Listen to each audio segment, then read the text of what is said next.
bakla ka. Hindi ka nararapat sa paaralan dahil bakla ka. Oo nga, bawal ang bakla dito sa paaralan.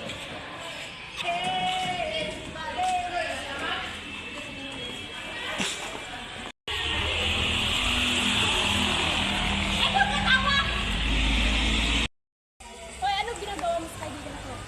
Aba, dumating kang kaibigan.